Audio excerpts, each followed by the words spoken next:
not poor because you lack money. You are poor because of something far more sinister. Something that was done to you before you were old enough to understand it. Something that lives inside your mind right now, quietly working against everything you are trying to build. And here is the part that is going to shock you. The system keeping you broke was not designed by banks. It was not designed by governments. It was not designed by the economy. It was designed by you. Or more accurately, by the version of you that was built when you were a child, before you had any say in the matter. In this audiobook, I am going to take you somewhere most financial gurus refuse to go. We are not talking about budgets today. We are not talking about investment strategies. We are not talking about side hustles or compound interest. We are going deeper, far deeper. Because in the next 70 minutes, I'm going to reveal the hidden psychological architecture that keeps ordinary people financially suppressed for their entire lives. And there is one secret, one concept, that changes everything. It is not what you think. It is not a mindset hack. It is not a visualization technique. It is something so deeply woven into your identity that the moment I reveal it, at the 20-minute mark of this recording, you will never see your financial life the same way again. Stay with me, because this next hour may be the most important financial education you have ever received. Not because of what it teaches you about money, but because of what it reveals about you. Let us begin. Section 1. The Invisible Cage. Let me paint you a picture. Two children grow up in the same city, same schools, same economy, same opportunities. 20 years later, one of them is building real estate wealth. The other is still living paycheck to paycheck, wondering why nothing ever works out. Same city, same starting line, completely different outcomes. Most people look at that story and say, one of them was just luckier. But that is not what the research says. Studies in behavioral economics, neuropsychology, and even epigenetics tell us something very different. The gap between those two people was not built in the economy. It was built in the mind. More specifically, it was built in the stories they were told. About money, about success, about who gets to be wealthy and who does not. Think about your own childhood for a moment. What did you hear about money growing up? Was it something like, money does not grow on trees? Or, rich people are greedy? Or, we cannot afford that? Or perhaps the most damaging one of all, that is just not for people like us. Those sentences, those tiny, throwaway sentences, they were not just words. They were instructions. Instructions that your young, developing brain recorded as absolute truth, as law. And here is the terrifying part. Your brain did not store them as opinions. It stored them as facts about how the world works. Psychologists call this the formation of a money script. A money script is an unconscious belief about money that drives your financial behavior.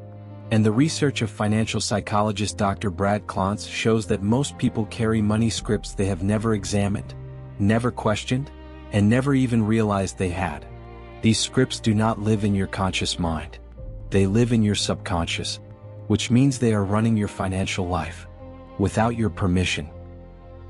Now here is something I need you to really sit with. Your subconscious mind is not trying to hurt you.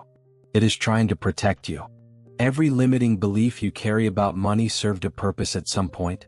Maybe believing rich people are bad protected you from the guilt of wanting more than your parents had. Maybe believing, I am just not good with money, protected you from the pain of trying and failing. Maybe believing we cannot afford things prepared you emotionally to cope with real scarcity when you were young. These beliefs were survival tools. The problem is, you are not that child anymore. But your subconscious does not know that. It is still running the same old operating system, the same outdated programs. And those programs are expensive. Let me give you a real-world example of how this plays out. Meet someone we will call Marcus. Marcus grew up watching his father work double shifts as a factory worker. His father was proud, hardworking, honorable, but money was always tight. And whenever Marcus showed ambition, whenever he talked about wanting something more, His father would say with genuine love, "Son, you need to be realistic." Fast forward 30 years. Marcus is 38 years old. He has a job, a decent salary, but no savings, no investments, no real wealth. Every time Marcus gets close to a financial breakthrough, he pulls back. Every time money lands in his hands, he finds a reason to spend it. Every time a real wealth-building opportunity appears, he finds a reason why it will not work for someone like him.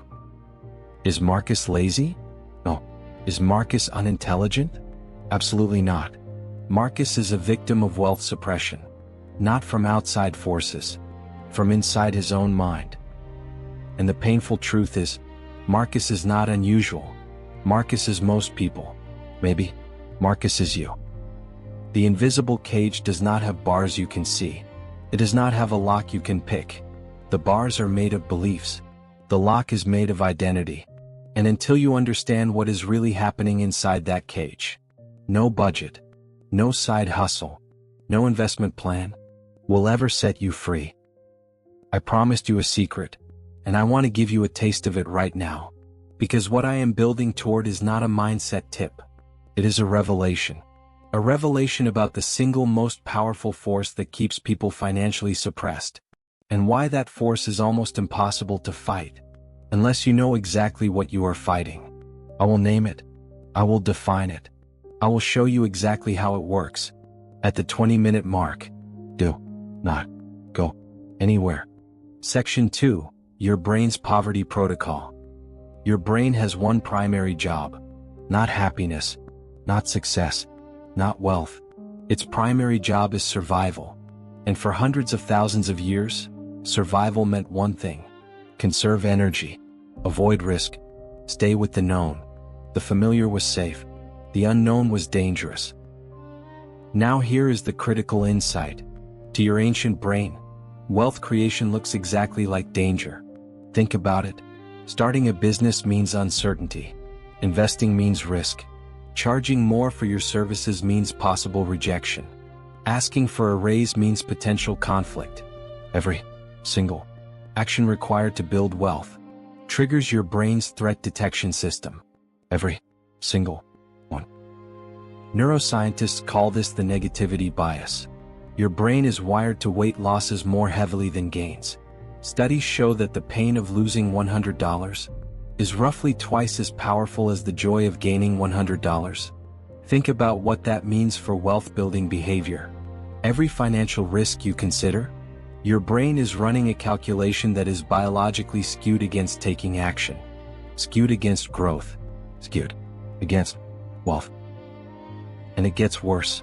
Your brain has a function called the reticular activating system, or RS. The RAS acts like a filter for your reality. It shows you what you already believe to be true, and filters out everything that contradicts your existing worldview. This means, if you believe you are destined to be broke, your RAS will show you evidence of that belief everywhere you look. It will highlight every failure, every setback, every missed opportunity, and it will quietly erase the evidence that contradicts that story. Opportunities will walk right past you, and you will never even see them. Not because they were not there, because your brain decided they were not relevant to someone like you. This is not a character flaw. This is neuroscience. But knowing it is neuroscience does not make it any less destructive. Because right now, in your daily financial life, these two systems, the negativity bias and the reticular activating system, are working together, like a perfectly engineered machine, designed to keep you exactly where you are. So how do you fight a machine that lives inside your own brain? That is exactly what we are building toward. But first, we need to understand one more layer, because the brain stuff is only half the story. The other half is even more dangerous, and it has to do with who you think you are. Section 3, the identity trap, building to the reveal. I want you to think about your financial identity for a moment. Not your bank balance, not your credit score.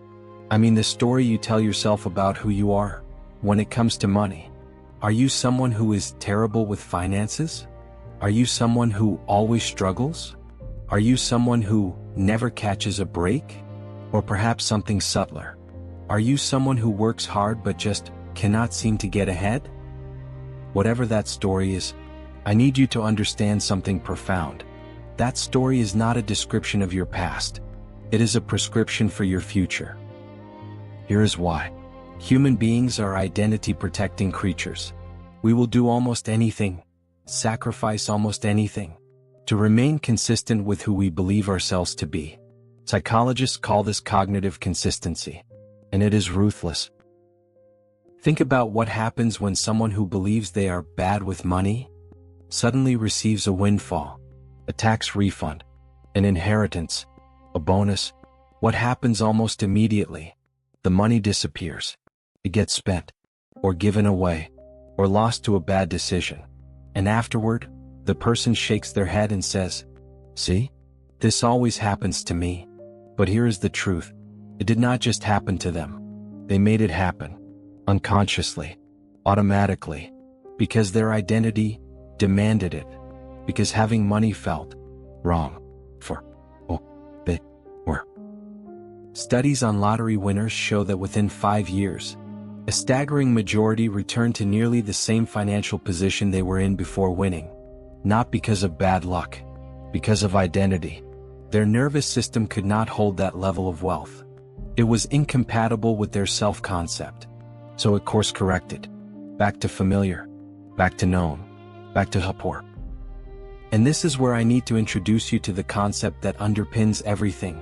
The concept I have been building towards since the very first sentence of this recording. The single most powerful force in your financial life. The force that no one talks about. The force that makes all other wealth-building advice essentially useless, unless it is addressed first. Are you ready? Because here it is. Here. The big reveal. The reason you stay poor is not because you lack knowledge. It is not because you lack opportunity. It is not even because you lack money. The reason you stay poor is because poverty is part of your identity. Let me say that again, slowly. Poverty is part of your identity. Not as an insult, not as a judgment, as a clinical, psychological observation. Somewhere along the line, struggling financially became who you are. It became familiar. It became safe. It became home. And your entire psychological system, your beliefs, your behaviors, your relationships, your self-talk, everything is organized around maintaining that identity. Because the alternative is terrifying. Because if you become wealthy, who are you then? Are you still the same person? Are you still part of your family? Are you still relatable to your friends? Are you still you? This is what psychologists call the upper limit problem. First identified by therapist Gay Hendricks, the upper limit problem is the internal thermostat that we all carry, set to a specific level of success and happiness and wealth, that we unconsciously refuse to exceed. Every time you approach your upper limit, something happens. You self-sabotage. You get sick.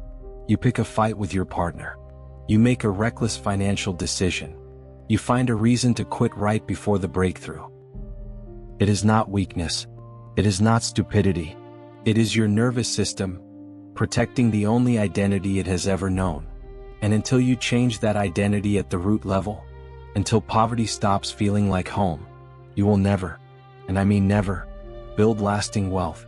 No matter how many books you read, no matter how many podcasts you listen to, no matter how many strategies you implement, the identity will undo it. Every single time.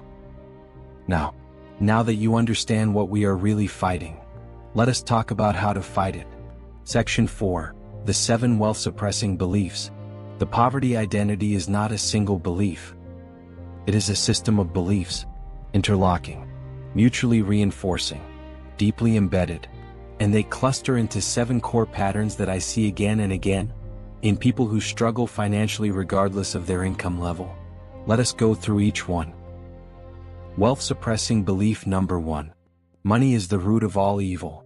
This one is so culturally embedded, so religiously reinforced, so emotionally loaded, that most people carry it without ever realizing it. And what does it do? It makes you repel money. On a subconscious level, if you believe money makes people evil, then every time you start accumulating it, your brain sounds an alarm. Danger. You are becoming evil. Stop. And you do. The truth? Money amplifies character. It does not create it. Generous people become more generous with money.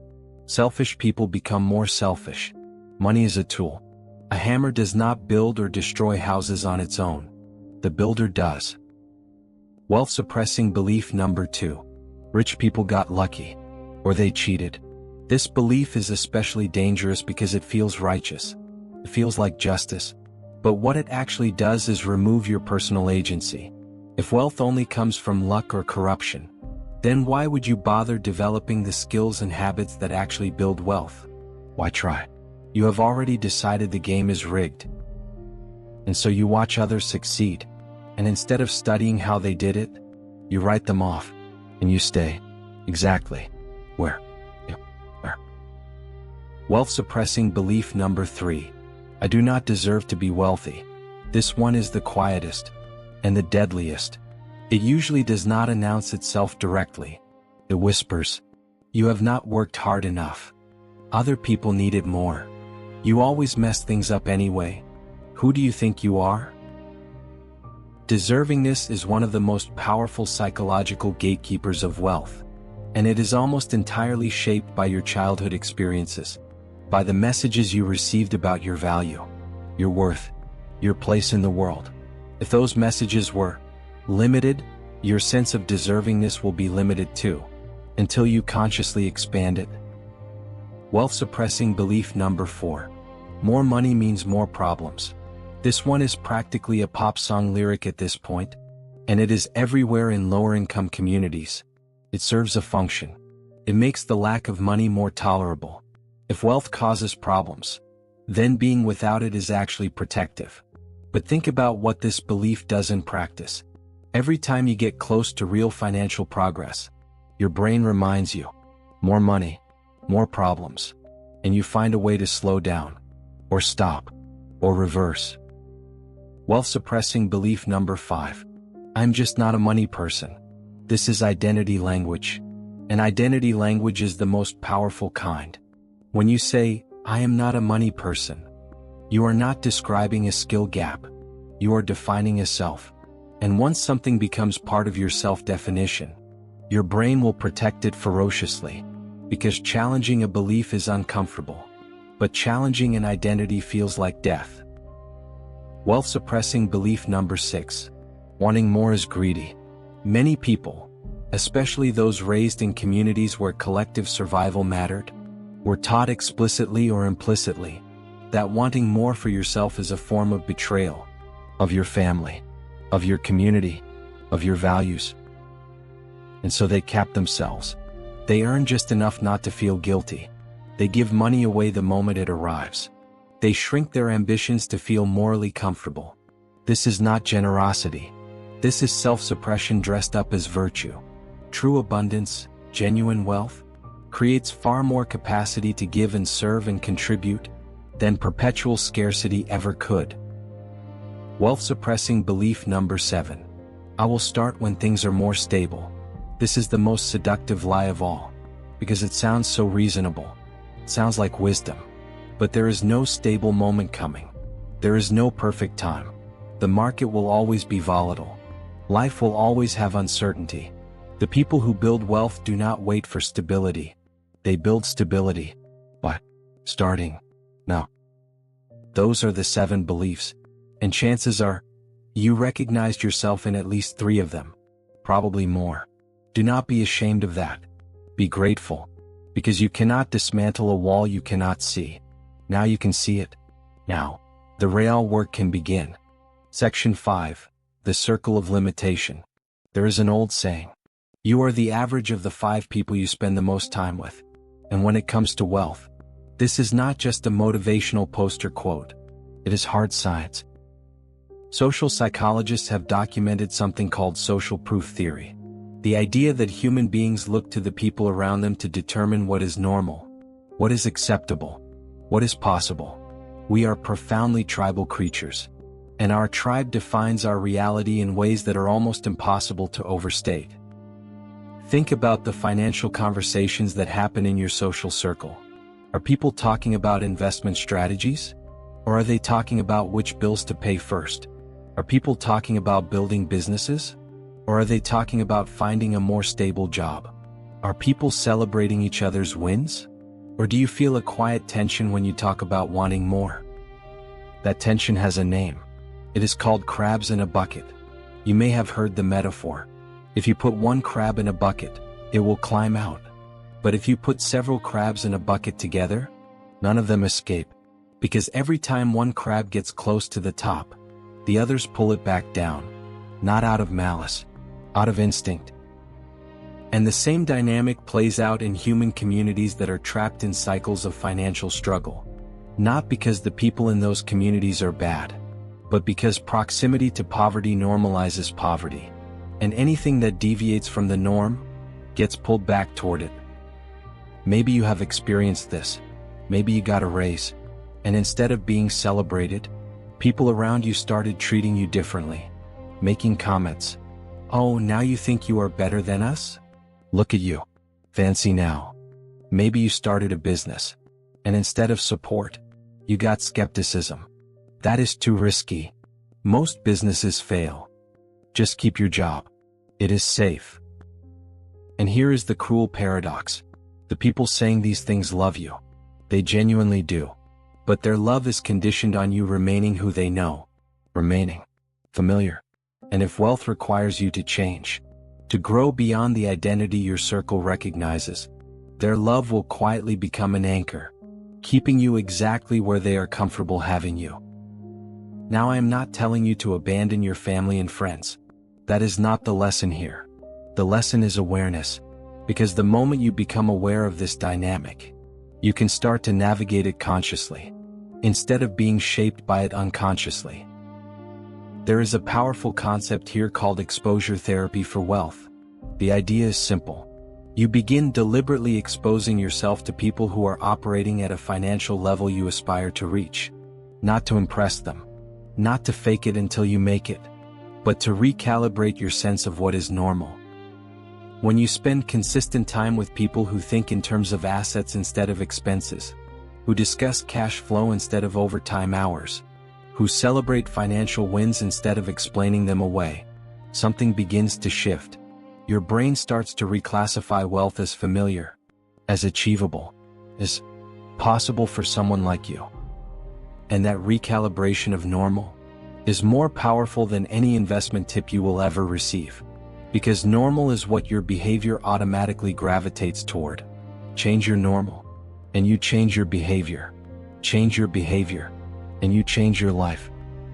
But there is one more dimension to this social wealth suppression story, and it lives not in your friend group, but in your own home, in your own family. Family financial culture is one of the most underestimated forces in personal finance. Every family has one.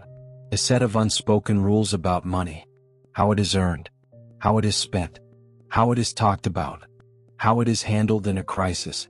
These rules are transmitted across generations without a single conversation. Without anyone ever sitting down and saying, "Here is how we do things." They are absorbed, osmotically, through observation, through repetition, through atmosphere. And unless you consciously examine the financial culture you were raised in, you will recreate it, regardless of your income, regardless of your education, regardless of your intentions. The pattern will reassert itself, because the pattern feels like home.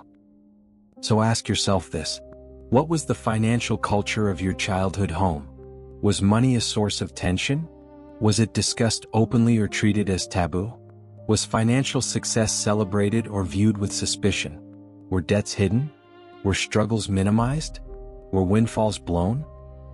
Your answers to those questions are a map of the invisible financial rules you are still following today. And awareness of that map is the first step to drawing a new one. Section 6: Money Trauma and the Nervous System. I want to talk about something that almost no one in the financial education space addresses, and that is money trauma. Trauma is not just what happens in war zones. Trauma is not just abuse or disaster. Trauma is any experience that overwhelms our nervous system's capacity to cope and leaves a lasting imprint on how we respond to the world. And financial trauma is far more widespread than we acknowledge.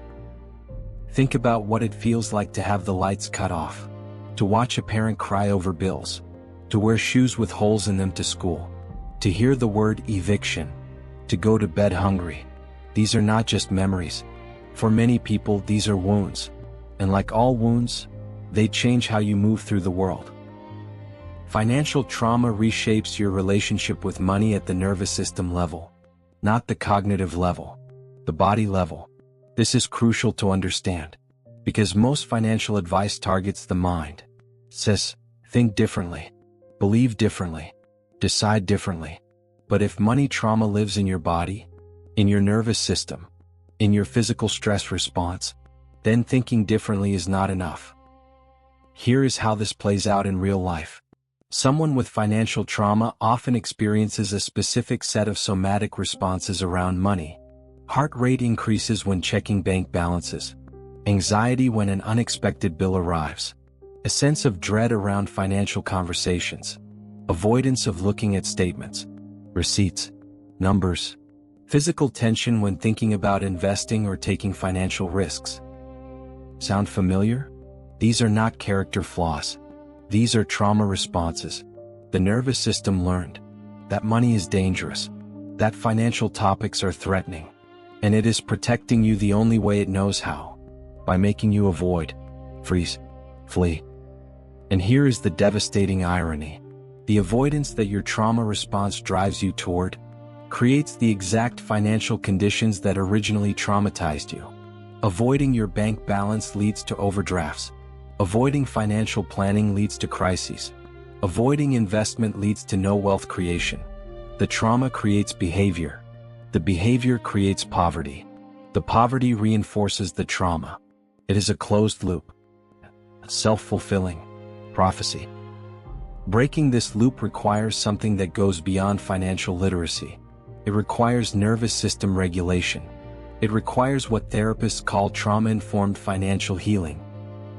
Now, I am not suggesting everyone needs years of therapy before they can build wealth, but I am saying this. If you notice strong emotional or physical reactions around money, if financial topics make your chest tight, if you feel shame or panic or numbness when thinking about your financial situation, that is important information. That is your nervous system telling you there is unprocessed pain here, and it deserves to be acknowledged. Before you try to power through it with willpower and strategy, there are several approaches that help here. The first is simple but profound. Name what you feel.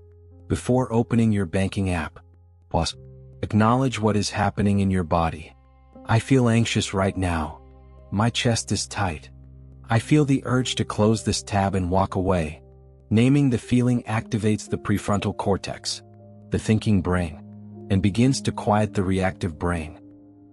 The second approach is what I call graduated exposure. Instead of diving into full financial management all at once, start small. Look at your bank balance for 10 seconds. Just 10. Do not analyze. Do not judge. Just look. Then close it. Take a breath. Do that daily for a week. You are training your nervous system, showing it that money does not kill you, that looking at numbers is survivable. The third approach is reframing the money narrative. Most people with financial trauma have an internal story that runs something like this. Money always runs out. I can never get ahead. Every time things look up, something goes wrong.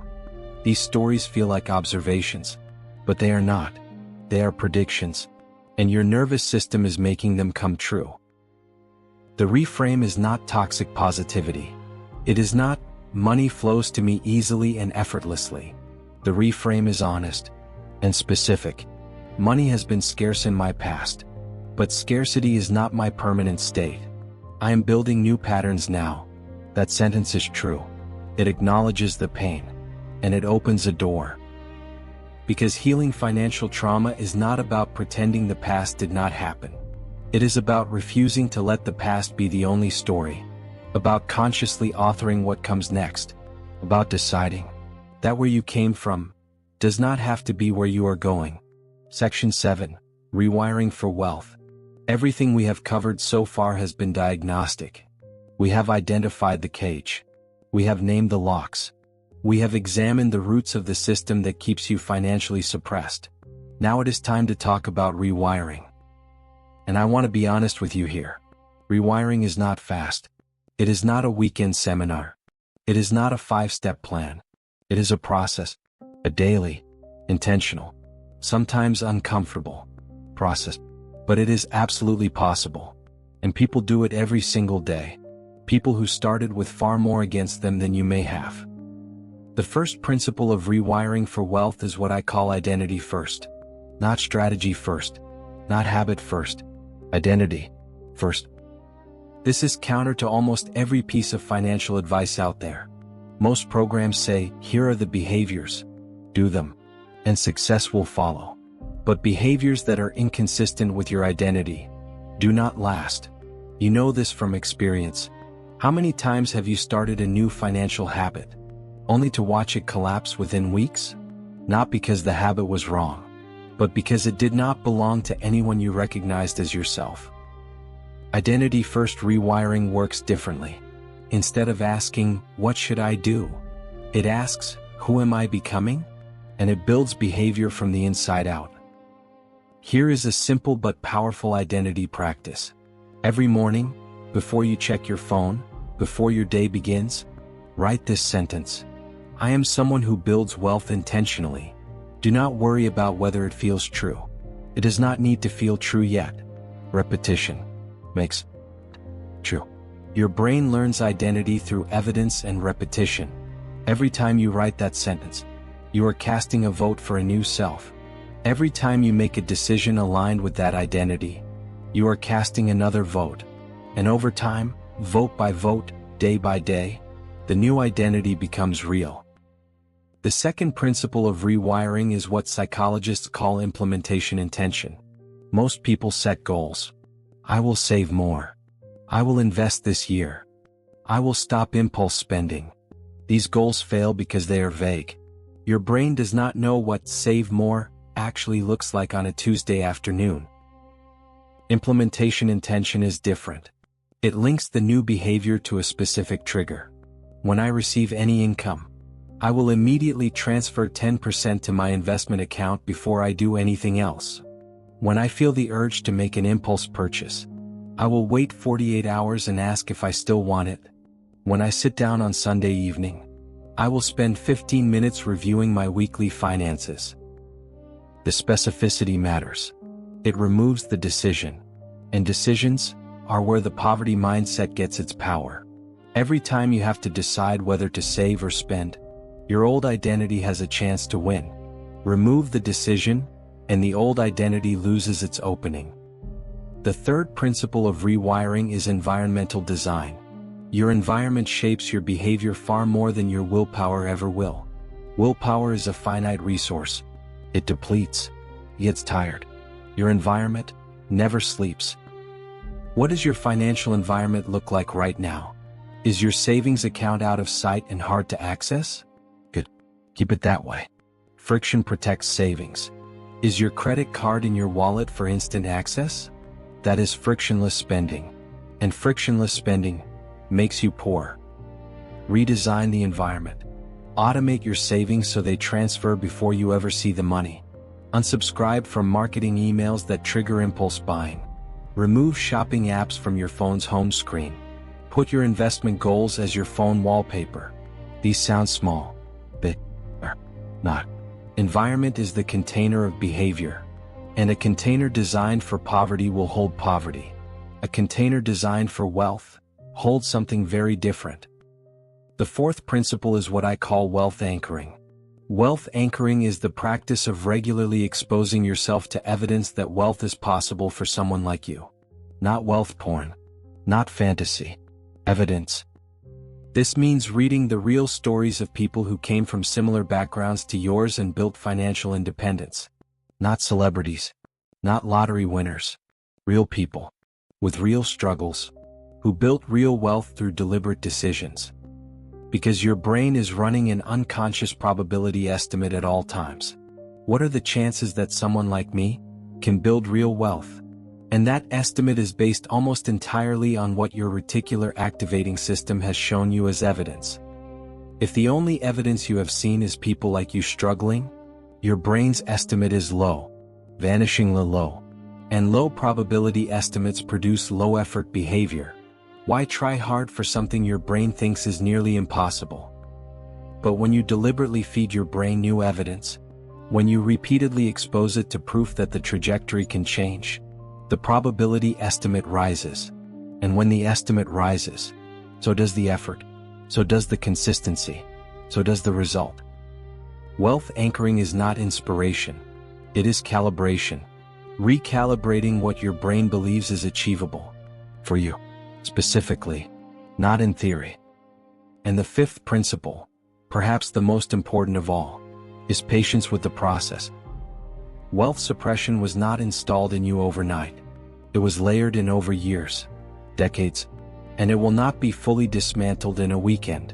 The rewiring process has moments of breakthrough, but it also has plateaus. It has setbacks. It has days where the old voice comes back strong, loud, convincing. See? You knew this would not work. You always end up back here. Who were you kidding? On those days, the practice is not to push harder. The practice is to return. Return to your identity statement. Return to your environment. Return to your implementation intentions. Return to your wealth anchors. Do not fight the setback. Just return. Practice.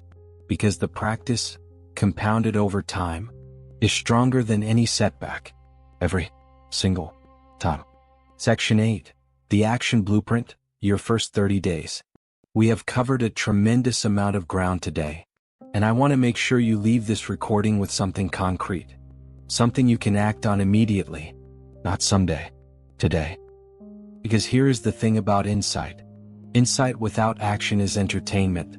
And you did not spend 70 minutes with me to be entertained. You spent 70 minutes with me because something in you is ready to change. So let us honor that readiness with a real plan. I'm going to give you a 30-day action blueprint, broken into 4 weekly focuses. These are not financial strategies. They are identity and psychological practices. Because as we have established, that is where the real work happens. Week 1. Excavation. Your only job in week 1 is to surface what is hidden. Every day for 7 days, set aside 15 minutes with a journal, and answer one question per day. Day 1.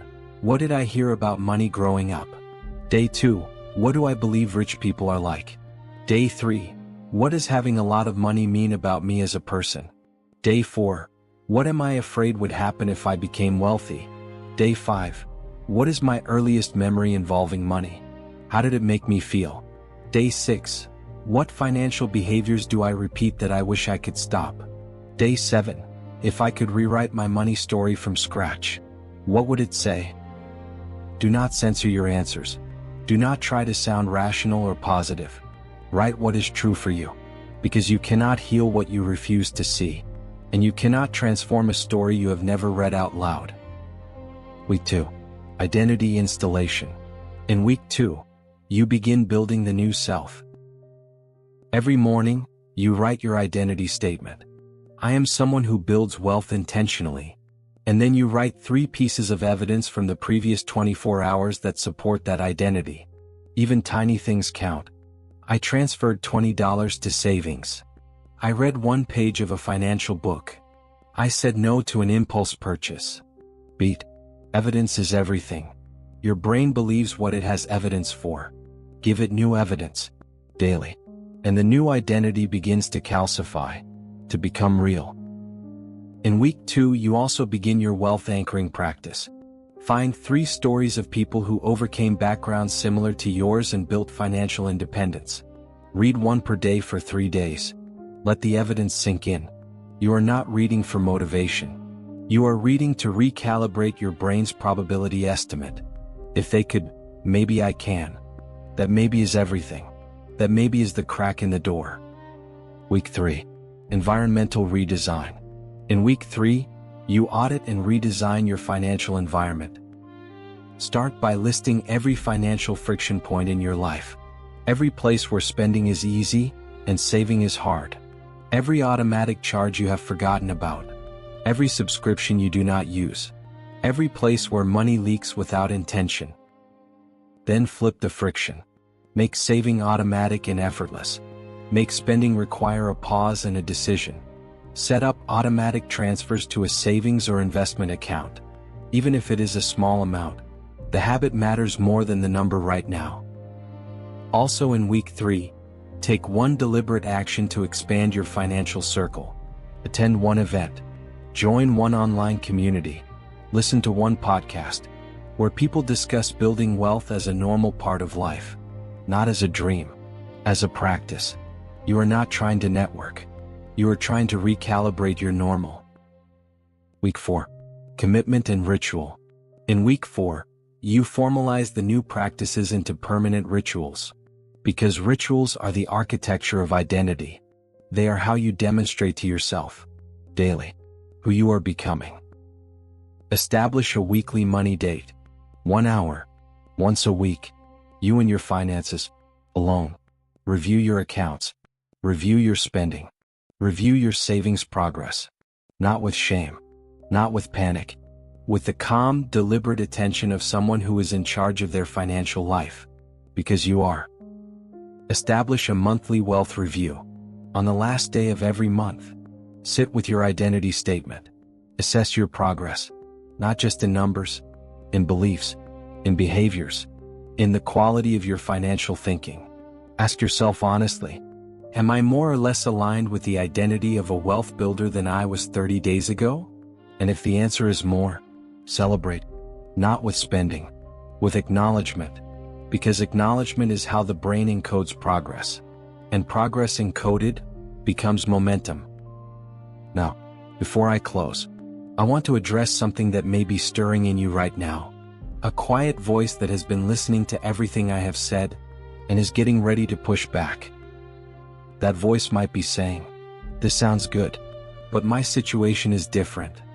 I have real obstacles, not just mindset stuff. Easier said than done." And I want to say to that voice, directly, you are right.